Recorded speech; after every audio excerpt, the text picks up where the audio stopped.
Assalamu alaikum. We were talking about polity in classical India. So after the king, naturally the next thing that comes is the revenues. And the revenues collection is always through taxes, no matter whether it is the classical India or it is modern Pakistan. It's the same. The wise ruler realized his legitimate dues from his subjects in the proper way. This proper way was to tax them so that the kingdom becomes prosperous. So this was the ideal thing, but the general inclination of king everywhere was to load the people with as much taxes as they could bear without breaking their back. These days we are taxed not thinking whether our back would be broken or not. And the burden of the taxes on the people on the whole through taxes in the late classical period seems to have been quite heavy given the poor state of the economy at that time. Whenever, whether they are kings or whether they are democratic governments, when they fail to generate revenues, normally their government falls. The tax system of the classical Indian kingdom was complex and haphazard and inefficient also. Taxes were at this time levied not only by the kings but also the towns, villages, guilds and so on. So the common man was one way or the other always bound to pay taxes. Direct evidence of this wide range of taxes collected in the classical age is found in the inscriptions that list the tax exemption conferred by kings on Brahmins while bestowing land grants on him. A Brahman was favored because the king was also considered as a quasi-Brahman. Taxes were collected in cash or kind or in free labor from artisans and workers of all sorts. Any activity whatever that yielded an income, however trivial, was taxed. You can understand the tax system was much more severe than of today.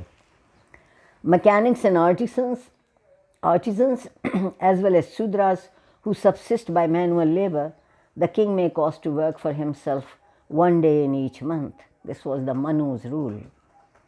Taxes were levied on goldsmiths, well diggers, potters, washermen, toddy tappers and shepherds. Crafty equipment like looms, potter's wheels and oil press, even washing stones were taxed. In that way, if you think, we are fortunate. Fa Hian and Huan Song, these two Chinese travelers, they state that there was no general tax on farm produce in India. So this tradition also goes back in the history. Fa Hian writes, each one keeps his own worldly goods in peace and all till the ground for their sustenance. So this means that during the late classical period, there was a sharp fall in commercial tax collection because of the decline of trade. And that is understandable. Revenues can only be gained if the trade is active. Traders in classical India had to pay a number of internal transit duties on goods such as road tolls at frontier of each kingdom or even of each district, and octroi at the gates of town. We are very much familiar with this kind of taxes. We have the highway taxes, motorway tax and the taxes if you are bringing in some goods for trade. The king, of course, claimed for himself all unclaimed properties, and the property of a Brahman must never be taken by the king. that was like a unbreakable rule, and it is settled issue, as Manu said. So these were the normal revenue sources. Normal sources, you cannot trade, transportation, communication, lands, crafts, guilds, everything was taxed. The lawgivers differed specifying tax rates, though their general view was that the maximum tax to which the king was normally entitled to was a sixth of the income of his subjects. This is a high proportion. Manu specified that the sixth, eighth, or 12th part of crops and the sixth part of other farm and cattle produce may be taken as tax normally. But he adds one thing also, that a king who in times of distress takes even the fourth part of the crop is free from guilt if he protects his subjects to the best of his ability. You can understand the revenue system was tight and very much in favor of the king and the kingdom. If we see it with a little positive approach, rulers promoted agriculture expansion by providing tax exemption for some years to lands only brought under cultivation. An agricultural tax was usually settled through periodical revenue assessments. And this seems that it was a good step to take. In early times, the government itself directly collected farm taxes, jatakas, the stories, and describe royal officers collecting the state dues from the threshing floors of cultivators. So this means that the village as a whole was responsible for tax payment, right where the produce was being collected. Coercion was often necessary to collect taxes. People everywhere were never happy to pay taxes, and sometimes they took to agitational methods to resist tax collection. And this is not a strange thing for us. But there was, however, one community in classical India that never had to worry about taxes: Brahmins. All law books, all written by Brahmins, exempt Brahmins from all taxes, and this was justified by the lawgiver Vishnu on the ground that the religious merit that the Brahmins brought to the kingdom through their austerities were contribution enough by them. This also sounds familiar. Besides Brahmins, Manu exempts idiots, blind men, cripples, and those above 70 from tax. Oh, I really enjoy this thing, that idiots were exempted from the tax. In all these practices, there was a difference from kingdom to kingdom, and legal prescription too varied from law book to law book, that all the kingdoms then were independent, levying the tax, taking into account all revenues, and making decisions according to their own law books. A significant development in the classical age was the widespread practice of king granting tax-free lands to Brahmins and Hindu temples. If you can remember, this just for reference, that this was also taken by Mughals when they gave free lands to religious leaders or to religious institutions or the prayer places.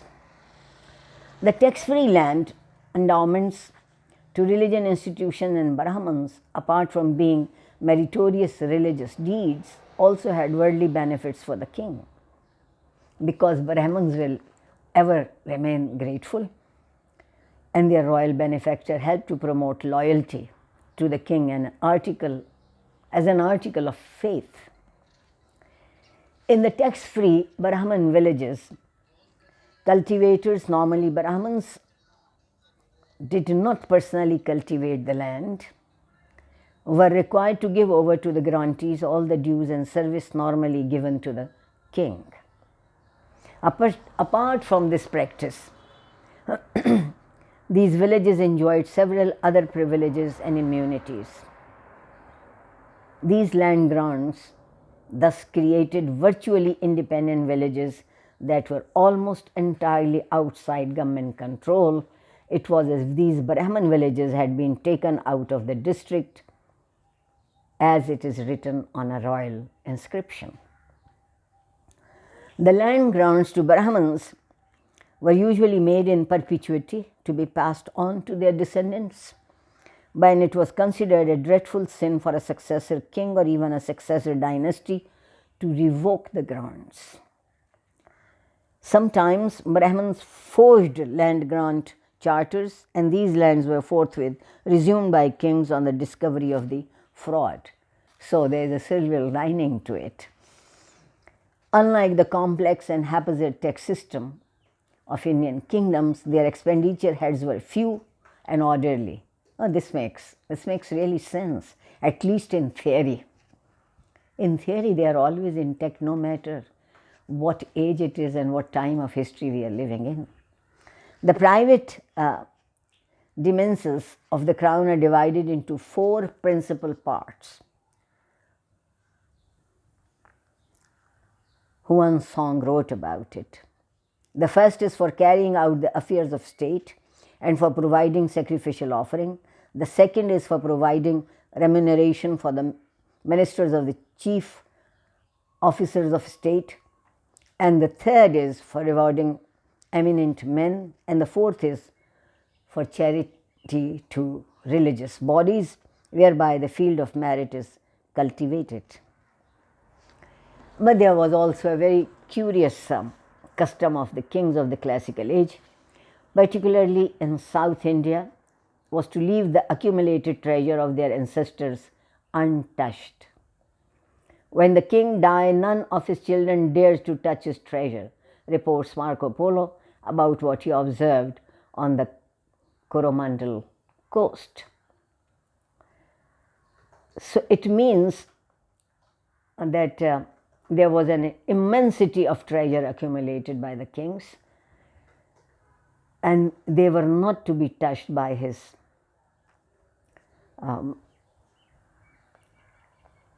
inheritors. There was not only gold, but there were pearls and gems beyond the power of language to express. It was quite wealthy. And before I take leave today from you, I wish to make you comfortable on the issue of your assignments and tests or exams. As the lectures have come down to a 15-minute duration, you can understand that you cannot be asked the question about lectures that were 50 minutes duration. So relax, feel comfortable, and please give attention to your studies. This semester is hard on us in many other ways, but thanks to Rector, it has been made easy on teachers and their students. So do not worry about anything. I am sure these hard times will pass, and I am also sure that after these hard trying times, we will not be the same people. We would have realized the worth of the wealth what life gives us, basically security and the time to be secure. Khuda Hafiz.